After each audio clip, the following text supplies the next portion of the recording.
Hello, ಎಲ್ಲರಿಗೂ ನಮಸ್ಕಾರ. ಇವತ್ತು ಬೆಳಗ್ಗೆನೇ ಒಂದು ಲೋಟಸ್ ಪ್ಲ್ಯಾಂಟ್ ಬಗ್ಗೆ ಅಪ್ಡೇಟ್ ಕೊಡೋಣ ಅಂತ ಅಂದ್ಕೊಂಡೆ. ಇವತ್ತು ಬೆಳಗ್ಗೆ ಬಂದ ತಕ್ಷಣ ಒಂದು ಮೊಗ್ಗನ್ನು ನೋಡಿದೆ. ಈ ವೆರೈಟಿಯಲ್ಲಿ ಇದು ಪಿಂಕ್ ಕ್ಲೌಡ್ ಅಂತ ವೆರೈಟಿ. ಇದು ನೋಡಿ ಕಾಣಿಸ್ತಾ ಇದೆ. ಇದು 1 ತಿಂಗಳು ಆಗಿದೆ ಅಷ್ಟೇ ಹಾಕಿ ಈ ಗಿಡನ.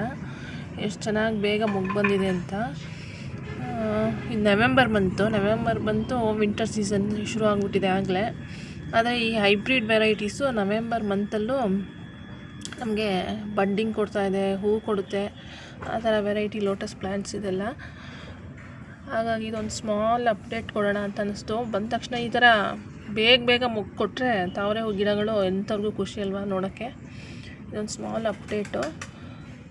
1 ತಿಂಗಳಾಗಿರೋದು. ಎಲೆಗಳೆಲ್ಲ ನೋಡಿ ಎಷ್ಟು ದೊಡ್ಡದಾಗಿ ಬೆಳೆದಿದೆ. ನೀವು ಕೆಳಗಡೆ ಒಳ್ಳೆ ಫರ್ಟಿಲೈಸರ್ ಕೊಟ್ಟರೆ ಪ್ಲ್ಯಾಂಟ್ ಮಾಡುವಾಗ, ಅಂದರೆ ಹಸು ಗೊಬ್ಬರ, ಒಣಗಿರೋ ಹಸು ಗೊಬ್ಬರ, ಹಳೆ ಗೊಬ್ಬರನ ಕೊಟ್ಟರೆ ಇಷ್ಟು ಚೆನ್ನಾಗಿ ಗ್ರೋ ಆಗುತ್ತೆ. ತಾವರೆ ಎಲೆಗಳ ಮೇಲೆ ನೀರು ನಿಲ್ಲಲ್ಲ ನೋಡಿ. ಇದೊಂದು ಎಲ್ಲರೂ ತಿಳ್ಕೊಬೇಕಾಗಿರೋ ವಿಚಾರ. ವಾಟರ್ ಲಿಲ್ಲಿ ಇದೆಯಲ್ಲ, ಅದ್ರ ಮೇಲೆ ನೀರು ನಿಲ್ಲುತ್ತೆ. ತಾವರೆ ಎಲೆ ಮೇಲೆ ನೆನ್ನೆ ಮಳೆ ಬಂದಿದೆ ಸ್ವಲ್ಪ. ತಾವರೆ ಎಲೆ ಮೇಲೆ ನೀರು ನಿಲ್ಲಲ್ಲ. ಅದೊಂದು ಎಲ್ಲರಿಗೂ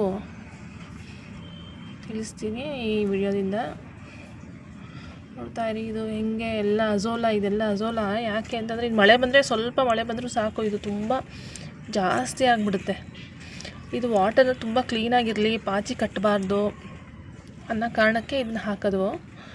ಈ ಪ್ಲ್ಯಾಂಟ್ನ ವಾಟರ್ ಪ್ಲ್ಯಾಂಟ್ ಇದು. ಇಲ್ಲ ಅಂತಂದರೆ ಸನ್ಲೈಟು ಮಣ್ಣಿಗೆ ತಾಕಿ ತುಂಬ ಪಾಚಿ ಕಟ್ಬಿಡುತ್ತೆ ನೀರೆಲ್ಲ. ಆವಾಗ ಅದು ಲೋಟಸ್ ಪ್ಲ್ಯಾಂಟ್ ಗ್ರೋ ಆಗೋಲ್ಲ. ಆವಾಗ ನಾವು ಅದೇನು ಮಾಡಬೇಕಾಗತ್ತೆ, ಪಾಚಿನ ಕ್ಲೀನ್ ಮಾಡ್ಕೋತಾ ಇರಬೇಕಾಗತ್ತೆ. ಅದಕ್ಕೋಸ್ಕರ ಈ ಅಜೋಲಾ ಹಾಕೋದು. ಅಜೋಲಾ ಸ್ವಲ್ಪ ಒಂದು ಚೂರು ಮಳೆ ಬಂದರೂ ಸಾಕು, ತುಂಬ ಹೆಚ್ಚಾಗಿ ಜಾಸ್ತಿ ಆಗಿಬಿಡುತ್ತೆ. ಮತ್ತು ಇದು ವೆರೈಟಿ ಇದೆಯಲ್ಲ, ಇದು ನಿಮಗೆ ಮಾರ್ಕೆಟಲ್ಲಿ ಸಿಗುತ್ತೆ ಈ ಹೂವು. ಅದೇ ಸೇಮ್ ವೆರೈಟಿ ಇದು. ಪಿಂಕ್ ಕ್ಲೌಡ್ ಅಂತ ಇದ್ರ ಹೆಸರು. ತುಂಬ ದೊಡ್ಡ ಹೂವು ಬರುತ್ತೆ. ನೀವೇನಾದ್ರು ದೊಡ್ಡ ಬಾಟಲ್ ಹಾಕಿದ್ರೆ ನೀವು ಒಂದು ಹೂವು ಇಲ್ಲ ಅಂತಂದರೆ ಒಂದು 10 ಇಂಚಷ್ಟು ದೊಡ್ಡದು ಅಗಲ ಆಗಿ ಅರಳುತ್ತೆ.